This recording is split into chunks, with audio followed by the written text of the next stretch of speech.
Bienvenue dans votre magazine sur votre santé parce que rien n'est plus précieux que votre santé. Un magazine que vous offre la MBC pour mieux vous permettre de comprendre votre santé et surtout de prendre les précautions nécessaires quand il s'agit de prévention. Aujourd'hui, nous intéressons-nous à une intervention chirurgicale. C'est l'opération qui souvent madame encourir à partir de 40, 50 ans, mais même peut-être un peu plus tôt. Et justement, nous inviter n'est ni médecin ni infirmière. C'est l'épouse d'un médecin très connu qui nous a quittés il y a quelques années. C'est le docteur Arvin Pelton, donc c'est son épouse aujourd'hui, qui vient à travers un livre parler de tous ces sujets avec nous. Donc nous recevons sur le plateau Vina Pelton qui est pédagogue. Bonsoir Vina. Bonsoir Nathalie. Avant de commencer, je suis content de remercier la direction de la MBC et vous, Nathalie, qui peut donner l'opportunité de venir sur le plateau pour partager avec les téléspectatrices et téléspectateurs un sujet qui me tenir à cœur, c'est la santé de la femme et surtout, et madame, jeune ou moins jeune, comment il est important pour eux pour que vous deviennent actrice de leur santé. Tout à fait, c'est ce qui nous guettait avec vous, Vina Pelton. En tout cas, nous aussi, ça nous fait vraiment plaisir de vous accueillir. Mais peut-être avant qu'il nous cause dans le sujet qui nous intéresse nous, c'est-à-dire l'hystérectomie, alors peut-être jusqu'à cause un petit peu le pourquoi on a envie de faire vivre la mémoire de votre défunt époux. Ouais. Alors, premièrement, beaucoup un petit peu le moi aussi, parce que attention, même ma téléspectatrice et téléspectateurs vous dites, mais qui est cette dame-là vraiment? Donc, je répète, je suis Vina Pelton, je fais mes études en France, je suis enseignante de français, je fais une carrière dans l'éducation secondaire à Maurice. Et que ma raison, comme vous dites, Nathalie, quand Dr Pelton était tellement connu, il a tellement aidé de personnes à Maurice, qui, quand il quitte nous, un jour, me causait mon garçon, Alvin Pelton, me dit, tu sais, je veux pas que papa parte, me dit, il disparaît, dit, me oublier. Et finalement, je peux aider parfois de ce écrit, ce conférence, tout ça. Et je compile tout ce écrit dans un livre, Mon gynéco, mon guide. Et je pensais que ce livre-là, c'est comme une mini-encyclopédie. Et comme si, à travers lui, je suis un peu comme si, pas sa voix, mais je pense que je le fais revivre en aidant les dames et propage ce enseignement. Parce que c'est pas un enseignement tellement précieux. Mais en parlant du Dr Pelton, permettez-moi, Nathalie, s'il vous plaît, je suis content de dire un bonjour à tous ces collègues et tous les dimoun qui te connaissent, surtout à l'hôpital du Nord, c'est sous Sagar Amgoulam, où ils tiennent consultant. Et vous pensez, tout ça, ça vous fait plaisir réentendre parler du Dr Pelton et de ses enseignements. Alors justement, Vina Pelton, c'est intéressant de le savoir. Donc le Dr Arvin Pelton, votre défunt époux, était gynécologue. Gynécologue obstétricien. D'accord. Ouais. Donc, tu peux faire aussi intervention. Ouais. Donc, c'est intéressant de le savoir. Et ce qui est bien, c'est que, en tant que l'épouse, vous êtes toujours à ses côtés, pour ne pas dire derrière lui, parce que très souvent, on connaît l'adage, vous êtes derrière chaque homme qui réussit, il y a une femme, et vous, là, ce que vous m'avez expliqué, c'est que vous êtes toujours à côté de lui et vous vous êtes intéressé aussi à ce qu'il faisait. Donc, peut-être, tu as une conversation après les heures de travail, il partage avec vous une expérience. Bien sûr, c'est comme ça que, voilà, ce qui est fascinant, Nathalie, c'est que je ne veux pas faire la médecine. Bien sûr que j'entends parler, j'étais toujours entourée de médecins, évoluant dans un monde médical depuis très très jeune, parce que Arvin et moi, on s'est connus depuis l'âge de 16 ans, alors vous imaginez le parcours.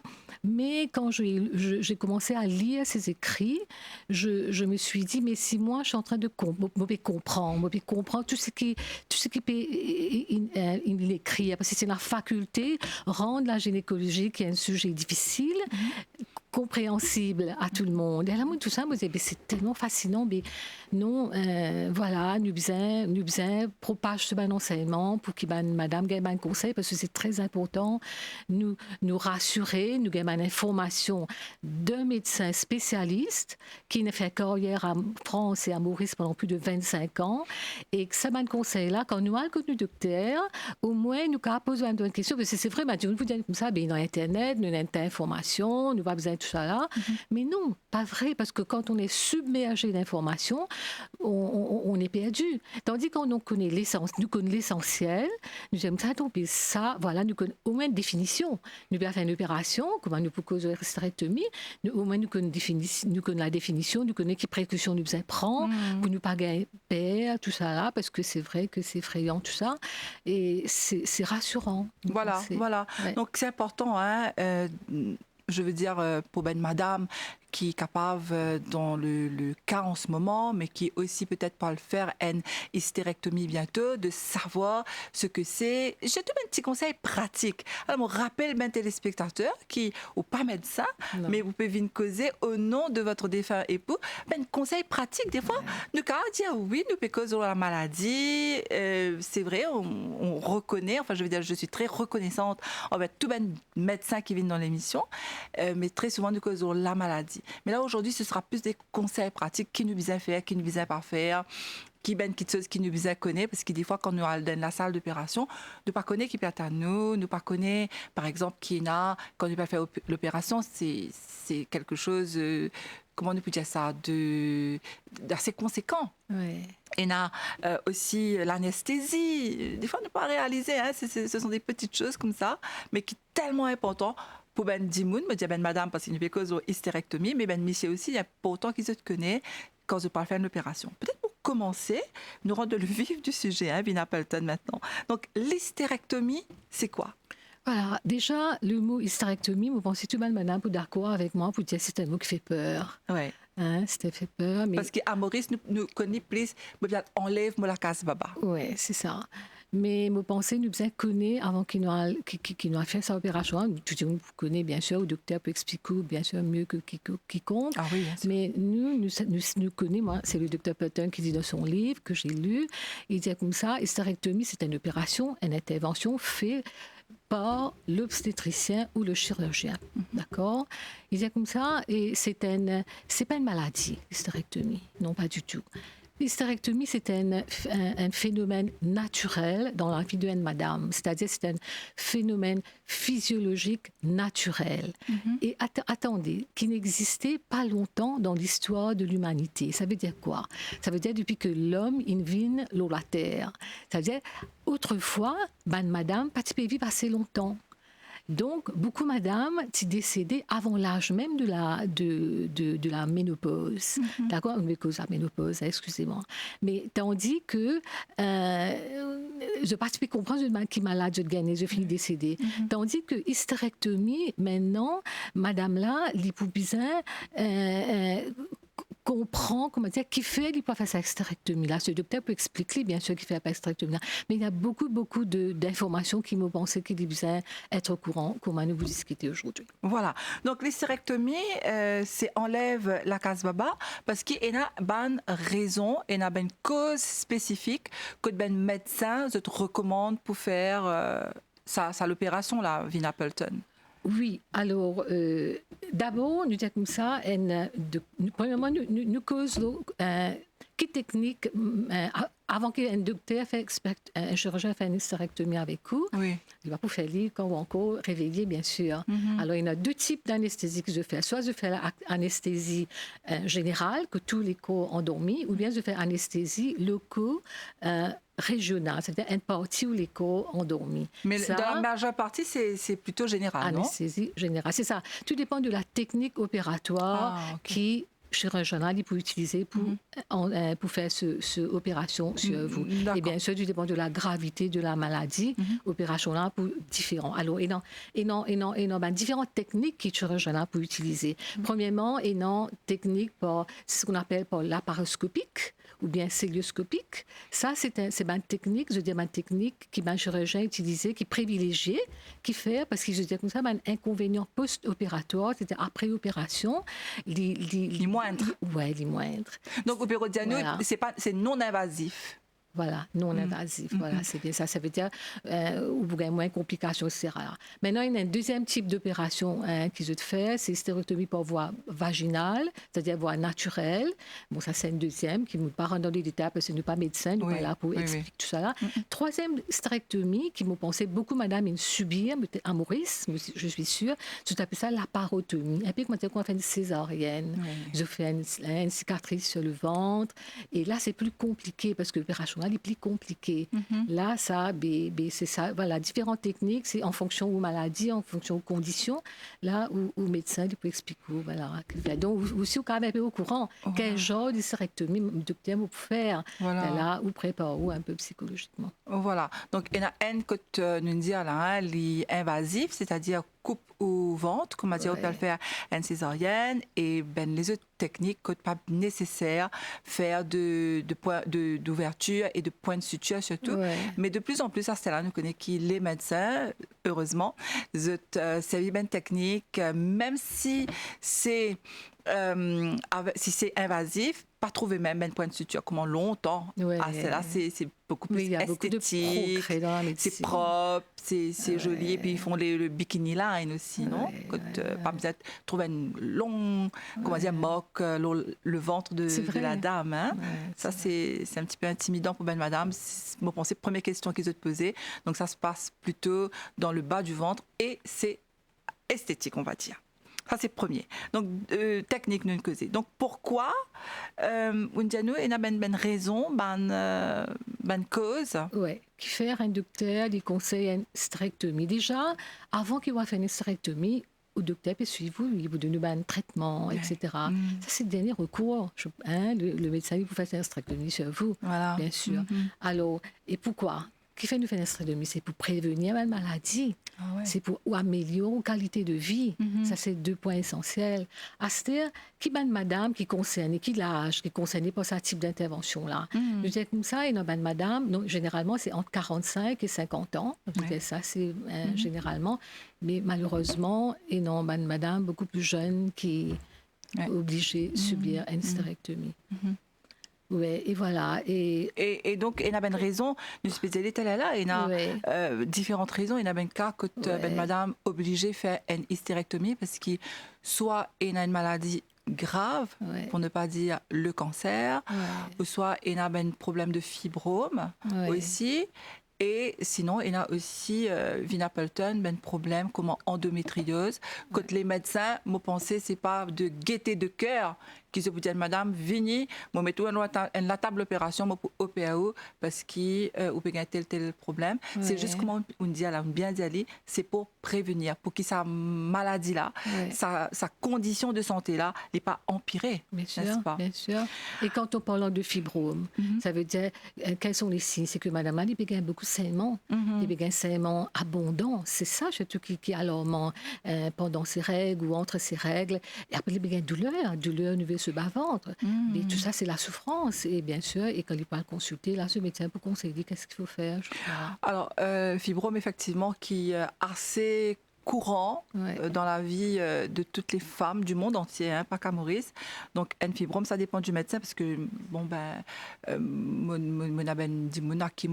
madame, se dit, moi, des fois, le médecin ne recommande pas justement de se faire opérer, il donne ben calmant, et fibrome là, il n'est pas grossi.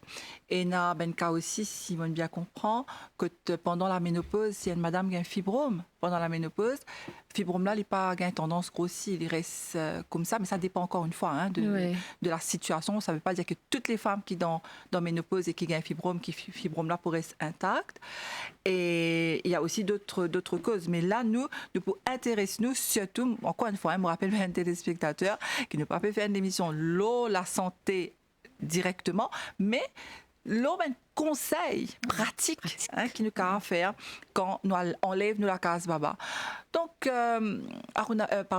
Vina Appleton. Donc madame je te prépare physiquement, psychologiquement, parce qu'il a ça aussi c'est un moment que tu besoin peut-être conseil vous connaissez, peut-être demande madame qui déjà faire l'opération, comment ça s'est passé. Est-ce que c'est important de share les expériences? Ah oui, vous pensez, enfin, il y a différents types de madame, non? Il y a une madame timide, et non, je n'ai pas envie de partager, j'ai besoin d'une personne contre qui rassure.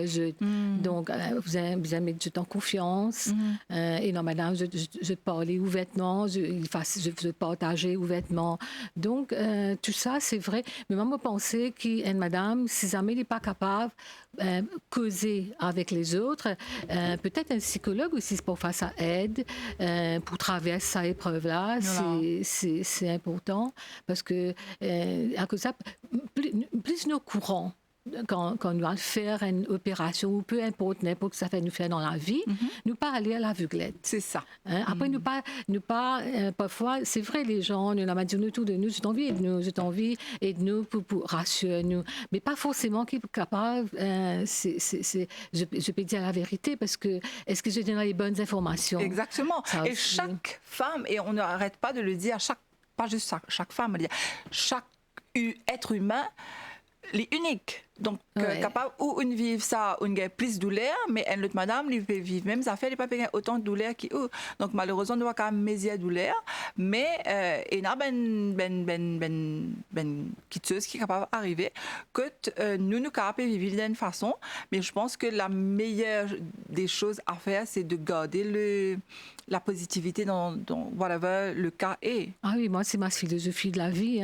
Moi-même, je pense si on tout de personnes positives qui avaient apporté une positivité dans la vie, mais ça peut aider. C'est pour ça beaucoup, madame, quand je fais une hystérectomie, par exemple, peu importe n'importe quelle opération, c'est une épreuve de la vie. Je consacre à la prière, à la méditation, je fais yoga, je fais une sortie. Mais inconsciemment, je ne peux pas réaliser, oublier sa épreuve qu'ils ont traversée là. Voilà. Ou alors qu'ils ont pu traverser. Je peux traverser. Mais il n'en faut pas tout le monde, madame, après une hystérectomie, pour faire je bien assez rapidement. Voilà. Ou là où impressionné, où tu fais que trouve bien malade, mais en admiration devant cette dame-là. Mais parce qu'il peut faire ce ban pratique, il peut faire tout ce qui est positif dans sa vie, vous pensez? Ouais. Tout à fait. Ouais. Alors, justement, il y a une madame qui, malheureusement, se prend comme une véritable épreuve, Vina Appleton, quand cause enlève la case baba. Donc, ou dans le livre Mon gynéco, mon guide, qui point où une météo là, qui pose un travail. Oui, alors ça c'est intéressant. Nous dire comme ça, dans le livre de Appleton, dire vraiment, c'est vrai, nous tout connaissons, toute opération c'est une épreuve, n'est-ce pas? Alors, pour une jeune madame qui n'a pas encore gagné sa ménopause, il renonce à l'espoir de grossesse, l'espoir d'un jour pour les vies de maman. Ça, c'est vraiment une dure réalité qu'il faut accepter, surmonter. Parce qu'une hystérectomie, c'est où nous enlève l'utérus, c'est où nous enlève le symbole de la maternité. Et normalement, madame, que ce soit jeune ou moins jeune, il est capable de subir une hystérectomie, comment la perte d'une part de sa féminité. Ouais. Parce que nous enlever sur l'utérus, c'est symbole de sa féminité. Alors c'est elle qui vit ce vide en elle. Donc c'est pour ça que il faut que, tandis que c'est pour ça me répéter, paraît seule avec cette douleur, paraît seule dans de souffrance. Moi-même, je passe pas beaucoup de souffrance, mon corps est passé parce que mon volume pas là. Mais je pense quand on paraît tout seul dans la souffrance ou en tout de dimoun qui comment dire. Célébrer le God d'aujourd'hui, Nathalie, invite-moi. C'est pour moi, c'est un healing. Ça sent que c'est vrai. Vous ne pouvez pas vous rendre compte que je suis en train de parler de mon époux. Comme il est encore vivant dans ma tête. Il est toujours là. Ouais, pourtant, il est parti au mois de février. Quelle coïncidence. Et donc, à cause de ça, moi, me dire comme ça, non. Pas les autres, comment dire, tombent dans le désespoir, comment dirait. Ouais. Pas les autres. Il faut se lever. Oui, il faut se lever. Ah, ben, il y a un autre point important aussi que j'ai trouvé ça rassurant pour les dames, par exemple. Quand je peux causer avec ce médecin, bien sûr, quand je fais que la tutérectomie, le cône bien souffert, tout ça, mais quand je cause de la vie sexuelle aussi, parce que c'est important, je vis en couple. Donc, pose des questions, demande au docteur, mais quand est-ce que je reprends la vie normale de couple? D'accord.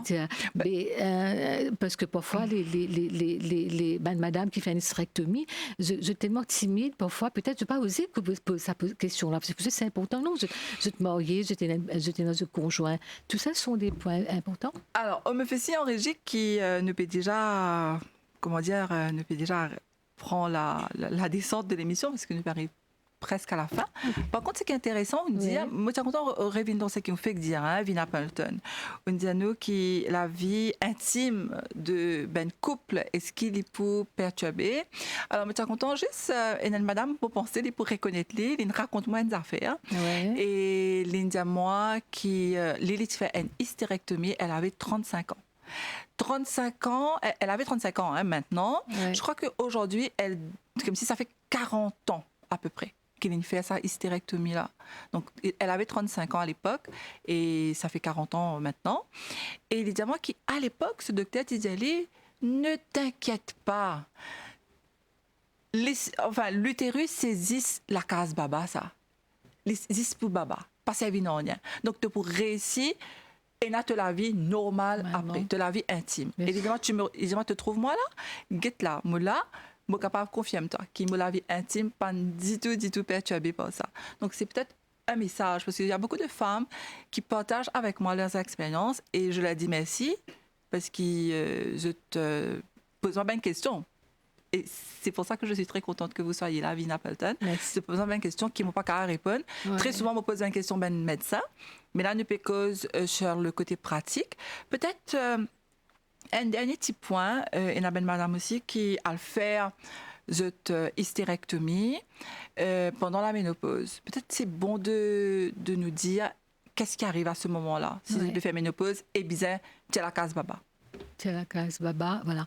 Donc, moi, bien sûr, je réfère au livre de mon épouse, ce qu'il y a dedans. Il disait comme ça, premièrement, nous prenons un premier point. Quand on peut faire une hystérectomie, après, on appelle ça hystérectomie partielle, c'est-à-dire, si pas on lève la case baba, mais c'est moi ou ovaire, pas fin enlevé. Qu'est-ce qui passe? Et qu'on gagne au ménopause. Mais là, l'ovaire là pour continuer à fonctionner. Ça veut dire quoi? Ça veut dire pour continuer à fonctionner comme avant l'opération. Parce qu'un ovaire, qui se roule normalement dans les coins de madame? Un ovaire, c'est des produits avec hormones. Il y a 2 hormones importants pour nos épanouissements, appelez ça hormones féminines, que sont les œstrogènes et les progestérone. Donc, quand une madame qui dit pas encore gagne ce ménopause, pas finalement enlève ce ovaire pour continuer à fonctionner. Et donc, mais ce seul inconvénient, c'est qu'il peut arrêter gagner ce règle. C'est ça. C'est normal. Ça veut dire qu'il n'est pas pendant ce cycle menstruel. Donc, mais c'est moi, il n'est pas pendant aucun symptôme associé à la ménopause. C'est plus tard qu'il vous gagne ce ménopause naturellement, comme toutes les dames.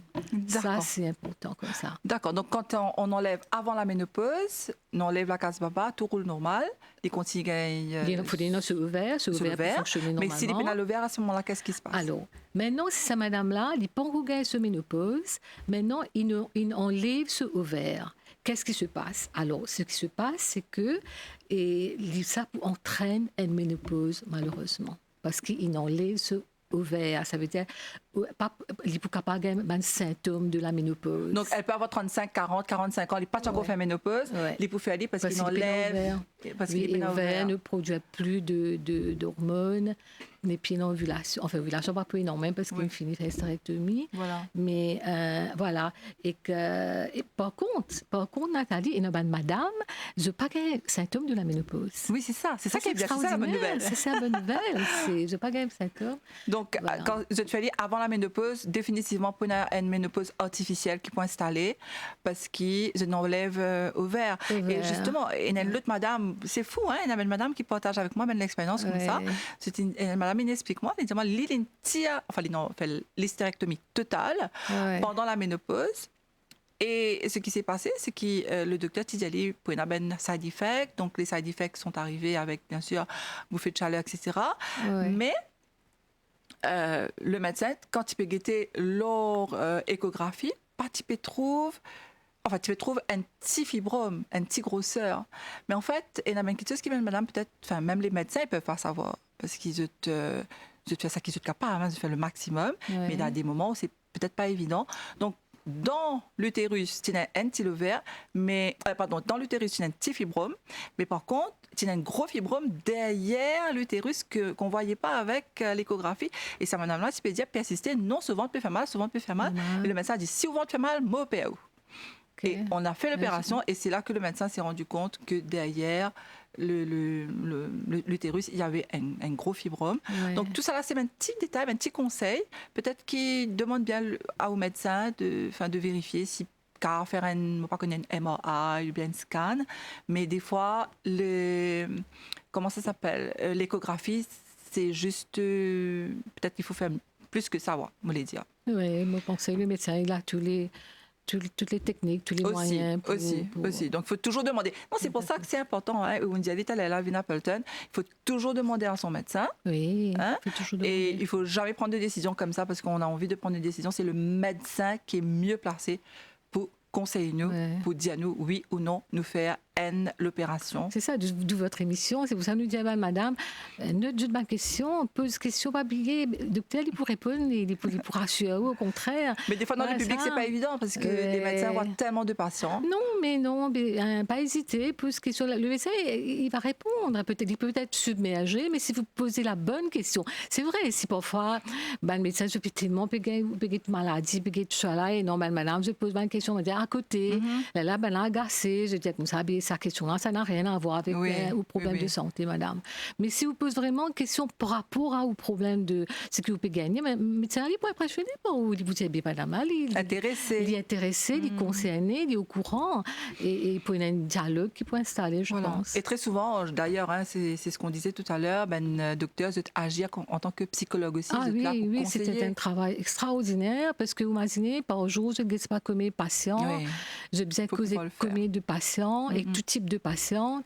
Moi, je trouve ça extraordinaire, ce travail. Moi, je me présente tout le temps avec mon témoin de tout ça. Que ça, tout le temps, je dis à docteur, madame, vous êtes tout le temps calme, madame, vous êtes tout le temps calme et parce que j'étais tellement fatiguée. C'est un travail très, très fatigant. Alors, Vina Pelton, malheureusement, nous arrive déjà à la fin de l'émission. On me fait signe en régie qui nous arrive à la fin. Mais pensez, nous sommes capables de continuer de toutes les façons. C'est un sujet qui nous abordé aujourd'hui là. Ouais. Donc, si il y a une téléspectatrice, il y a un téléspectateur qui a une question par rapport à l'hystérectomie, vous êtes capable d'envoyer nous un message par WhatsApp 5 798 9828 5 798 98 28. Envoyez-nous ce message et nous capables passe le mot, passe le message à Vina Pelton. Et moi, pensez vous arriver dans le studio pour répondre par rapport à l'hystérectomie avec un médecin peut-être la prochaine fois. Mais pourquoi pas nous donner autant de détails, autant de conseils. Ça fait vraiment... Ça aide. Ça aide. Oui. En tout cas, merci beaucoup, Vina Pelton. Donc, moi, rappelle aussi Vina Pelton qui pourra avec nous dans une prochaine émission, là, donc au cours de la semaine, ou pas avec nous, parce qu'il s'affala nous pour cause la vraie ménopause, c'est-à-dire, moi, quand on arrive 40, 50 ans, c'est une étape qui nous pas capable d'échapper, nous pour cause la ménopause. En tout cas, merci beaucoup, Vina Pelton. Merci, Nathalie. Merci. Et merci à vous qui nous suivent l'émission. Nous disons à très bientôt pour un nouveau magazine.